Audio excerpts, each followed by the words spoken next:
नमस्कार, आप देख रहे हैं कैपिटल टीवी उत्तर प्रदेश की खास पेशकश किस्सा यूपी का और मैं हूं आपके साथ सृष्टि मैठानी।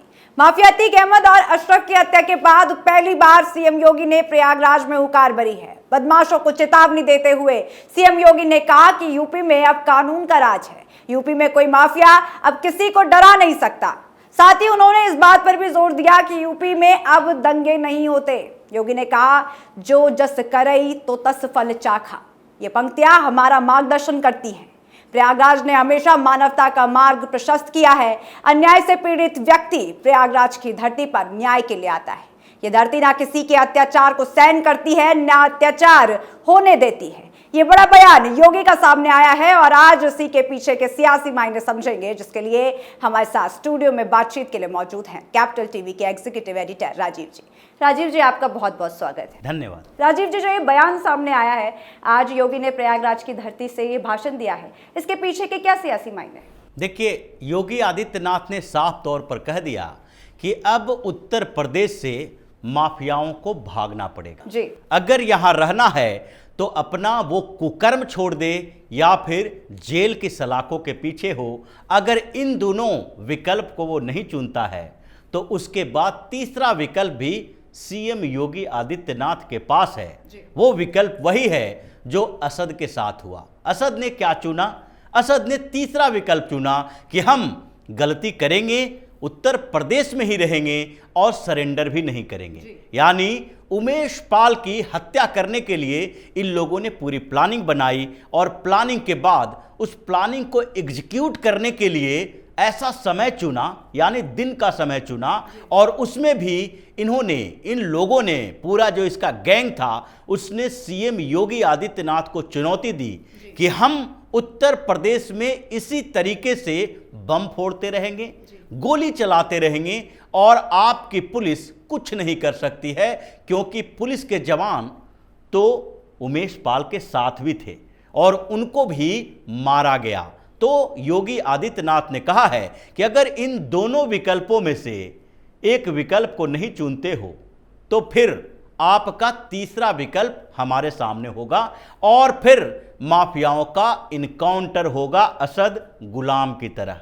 ये जिस तरीके से बेखौफ होकर अपना साम्राज्य स्थापित करते रहे योगी की सरकार के पहले की बात है, लेकिन जैसे ही इनके अंदर खौफ पैदा हुआ तो इन लोगों ने प्लानिंग की कि अब फिर से माफियाओं का खौफ होना चाहिए, पुलिस का खौफ खत्म करना चाहिए। और उस पुलिस के डर को खत्म करने के लिए एक कॉन्स्पिरेसी की गई जिसमें उमेश पाल की हत्या की गई। उसके बाद जो परिणाम निकला वो सबके सामने है और असद के साथ साथ 3 लोगों का इनकाउंटर और हुआ।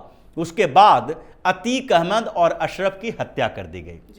अब जो बात योगी आदित्यनाथ ने कही है उसमें अतीक अहमद और अशरफ की हत्या पर सवाल उठाने वालों को भी जवाब है कि जो जैसा कर्म करता है उसको वैसा ही फल मिलता है। और अतीक अहमद या अशरफ अहमद ये कैसा कर्म कर रहा था? माफियागिरी। अगर दूसरे के हत्या करोगे, मारोगे, दूसरे को डराओगे तो कोई न कोई एक है जो उससे बदला लेने के लिए तुम्हारी भी हत्या करने की तैयारी में लगा हुआ है। और वो प्रयागराज की धरती में जिस तरीके से इन लोगों ने उस धरती को अपवित्र करके रखा था उसकी सजा इन लोगों को मिलनी ही थी, क्योंकि ये मोक्षदायिनी नगरी है। यहाँ करोड़ों लोग अपनी आस्था के साथ आते हैं कि हमें संगम में स्नान करने के बाद हमारे जो अच्छे कर्म हैं उसका फल हमें मिलेगा। बुरे कर्म अगर मैंने किसी गलती से की है तो उस पूरे कर्म का नतीजा भी हमें भुगतने के लिए तैयार होना चाहिए। और वो प्रयागराज में इन लोगों ने जो पाप और कुकर्म मचा रखा था उसकी सजा इन लोगों को मिली है। लेकिन आगे क्या होगा? अब योगी आदित्यनाथ ने यही कहा है, क्योंकि पूरी की पूरी जो विपक्ष की ब्रिगेड है, चाहे बसपा हो, सपा हो या कांग्रेस हो, या फिर उसके अलावा जो एक और वर्ग है जिसको कहा जा सकता है कि डेमोक्रेसी में, पॉलिटिक्स में ये प्रेशर ग्रुप होता है। डेमोक्रेसी में एक शब्द है प्रेशर ग्रुप, यानी दबाव समूह का। यानी अगर कोई वर्ग विशेष चुनावी राजनीति को प्रभावित करती है तो वो प्रेशर पॉलिटिक्स क्रिएट करती है, उसको प्रेशर ग्रुप कहा जाता है। और ये प्रेशर ग्रुप उत्तर प्रदेश में है, वो है मुसलमानों का। ये लोग इकट्ठा होकर टैक्टिकल वोटिंग करते हैं, यानी कि जिस पार्टी को हराना है उसके विरोध में जो पार्टी सबसे मजबूत स्थिति में है उसी को वोट दो, चाहे वो पार्टी विपक्ष में बैठी हुई कोई भी हो, या फिर किसी क्षेत्र विशेष में टैक्टिकल वोटिंग होती है। और वो टैक्टिकल वोटिंग उस क्षेत्र विशेष के आधार पर होती है कि उस जगह पर कौन है जो उसे चुनौती देने वाली पार्टी है। यानी उत्तर प्रदेश की बात करें तो वहां भारतीय जनता पार्टी के विरोध में जिस क्षेत्र में बहुजन समाज पार्टी का नेता जीतने की स्थिति में होगा या भाजपा को चुनौती देने की स्थिति में होगा, वहां के मुसलमान बसपा के उम्मीदवार को वोट देंगे। जहां पर भारतीय जनता पार्टी के खिलाफ समाजवादी पार्टी का उम्मीदवार अगर मजबूत स्थिति में है तो वहां पर वो समाजवादी पार्टी को वोट देगा, और जहां कांग्रेस की कुछ अच्छी स्थिति है तो वहां पर वो कांग्रेस को वोट देगा। यानी कि उत्तर प्रदेश में तो ये देखा गया कि ओवैसी जैसे प्रो मुस्लिम पार्टी, ओवैसी की पार्टी है जो सिर्फ और सिर्फ मुसलमानों की बात करती है, उसका नाम भी इसी तरीके से है, लेकिन उसको भी यहां के मुसलमानों ने बहिष्कार कर दिया, उसको भी वोट नहीं मिला, सीटें नहीं मिली, क्योंकि इन लोगों को लग रहा था कि अगर ओवैसी की पार्टी को वोट देते हैं तो भारतीय जनता पार्टी को फायदा होगा। तो ये प्रेशर ग्रुप जो है मुसलमानों का, वो भी दबाव बनाने की कोशिश कर रहा था कि योगी की सरकार सिर्फ मुसलमानों को चुन चुन कर मार रही है, उसके जो माफिया हैं उसके खिलाफ ही सिर्फ कार्रवाई कर रही है। लेकिन इन लोगों का वो दबाव भी काम नहीं किया, न समाजवादी पार्टी का दबाव काम करेगा, न बहुजन समाज पार्टी का, और न ही कांग्रेस का दबाव काम करेगा। यहां योगी का अभियान सफाई का अभियान है, और उस सफाई के अभियान में जो सालों से ये लोग जो आरोप लगे थे उन आरोप में गवाहों को धमकाकर सजा से बचते रहते थे। चाहे अतीक की बात करें या अशरफ की बात करें या मुख्तार अंसारी की बात करें या अफजाल अंसारी की बात करें, ये चारों के चारों जो गैंगस्टर थे, जो गैंगस्टर परिवार दो है अंसारी और अहमद का, वो गैंगस्टर परिवार पर कितने मुकदमे चल रहे थे। ऐसा नहीं है कि उमेश पाल की हत्या के पहले उमेश पाल के अपहरण का मामला अतीक अहमद और अशरफ अहमद पर नहीं चल रहा था, लेकिन उस मामले में जो गवाही देने वाले होते थे उसको इतनी धमकियां दी जाती थी और उसे पुलिस से प्रोटेक्शन नहीं मिलता था, सरकार का सहयोग नहीं था कि वो मुकर जाते थे और इन लोगों को सजा मिलती ही नहीं थी। 100 से ज़्यादा मामले अतीक और अशरफ के ऊपर थे, मुख्तार अंसारी के दोनों भाइयों के ऊपर, उसके पूरे परिवार के, उसके बेटे के ऊपर कई मामले चल रहे थे, लेकिन इतने सालों से आखिरकार सजा क्यों नहीं मिल रही थी? क्योंकि यहां कोर्ट का, न्याय का, कानून का सिस्टम कुछ और है। उसके सामने पेश करना पड़ता है सबूत, गवाह। अगर सबूत और गवाह पेश नहीं किए जाएंगे तो सजा नहीं मिलेगी, और सबूत और गवाह पेश करने का अधिकार कोर्ट का नहीं है, यह अधिकार पुलिस के पास है। पुलिस इन्वेस्टिगेशन करती है मामले की, गवाह तैयार करती है, सबूत निकालती है और उसके बाद कोर्ट में पेश करती है। अगर पुलिस को ये इंस्ट्रक्शन दिया हुआ हो, निर्देश दिया हुआ हो कि ये नेता और ये जो गैंगस्टर है वो हमारी पार्टी से जुड़ा हुआ है, इसके खिलाफ इन्वेस्टिगेशन कमजोर करो, इसके खिलाफ जो गवाह है उन गवाहों को पुलिस ही धमकियां दे रही थी, ये सिस्टम बना हुआ था। उसी सिस्टम के तहत ये अंसारी परिवार, अहमद परिवार या फिर जितने भी निषाद जो है वो, उसके साथ जितने लोग जो हैं गैंगस्टर जो थे, आज जेल के अंदर जो भी है, चाहे रमाकांत यादव हो, जोगेंद्र यादव हो या फिर अशरफ और अतीक के गैंग के दूसरे लोग हों, ये सारे के सारे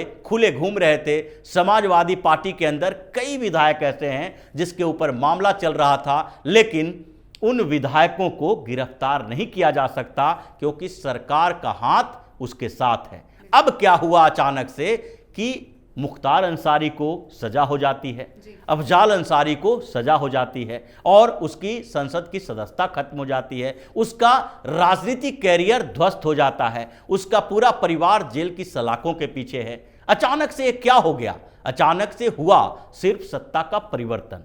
सत्ता उस व्यक्ति के हाथ में आई जो कि पुलिस को खुली छूट दे सकता है कि अब माफियाओं के खिलाफ तुम्हें एक्शन लेना है और इसके लिए पूरी तरीके से सरकार से सहयोग की उम्मीद रखो। आप सरकार से यह मत सोचो कि हमारे ऊपर यह दबाव होगा कि ये तो भारतीय जनता पार्टी का है, ये समाजवादी पार्टी का है, ये बहुजन समाज पार्टी का है, या ये कार्यकर्ता, नेता, पॉलिटिशियन, कहीं से भी कोई दबाव आपके ऊपर नहीं होगा। जो दबाव देगा, अगर हमारे मंत्री भी दबाव देंगे तो उसे भी बाहर का रास्ता दिखा दिया जाएगा। और यही उत्तर प्रदेश की पुलिस, जो इतने सालों तक बिल्कुल पंगु बनी हुई थी, अचानक से एक्टिव हो गई।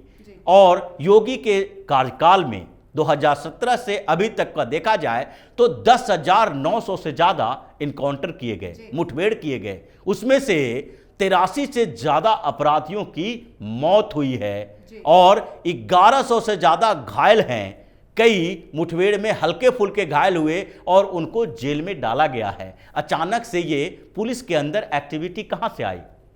क्योंकि पुलिस का सिस्टम और पुलिस वाले पंगु नहीं हैं, उनको काम करने की आजादी चाहिए। और यही योगी आदित्यनाथ ने बताया कि अगर उत्तर प्रदेश को सुरक्षित रखना है, माफियाओं से मुक्त रखना है, गुंडागर्दी खत्म करना है, गैंगस्टरों का सफाया करना है, तो अभी जरूरत है कि यहां पर भारतीय जनता पार्टी को सिर्फ विधानसभा में और लोकसभा में जीत नहीं, बल्कि निकाय चुनावों में भी जीत दिलाओ, ताकि जो ट्रिपल इंजन की सरकार होगी, यानी निकाय चुनावों में, उसके बाद विधानसभा में और लोकसभा में, केंद्र, राज्य और लोकल बॉडी में, इन तीनों जगह पर अगर भारतीय जनता पार्टी को सहयोग देते हो तो भारतीय जनता पार्टी आपको इस बात का आश्वासन देती है कि अब माफियाओं को डर रहेगा, पुलिस को डर नहीं रहेगा। अब माफियाओं के अंदर पुलिस का भय ऐसा रहेगा कि आपको एक फोन कॉल नहीं कर सकता,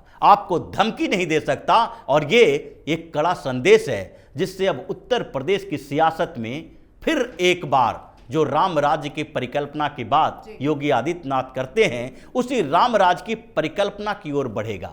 और अभी ये नहीं है कि ये सिर्फ वादे किए जा रहे हैं, अभी दिख रहा है उत्तर प्रदेश के अंदर जो 2017 के बाद परिवर्तन हुए हैं, माफियाओं के खिलाफ जो एक्शन हुए हैं, उसका दोहरा प्रभाव हुआ है।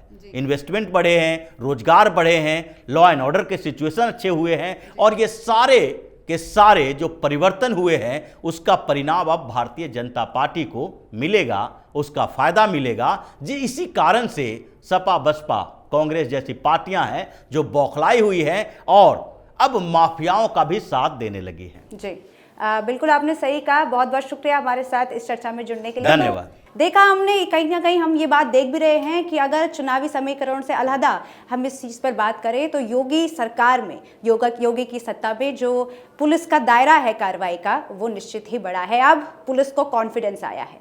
वहीं योगी ने अब ये साफ कर दिया है कि अब कोई पेशेवर अपराधी और माफिया किसी को डरा धमका नहीं सकता।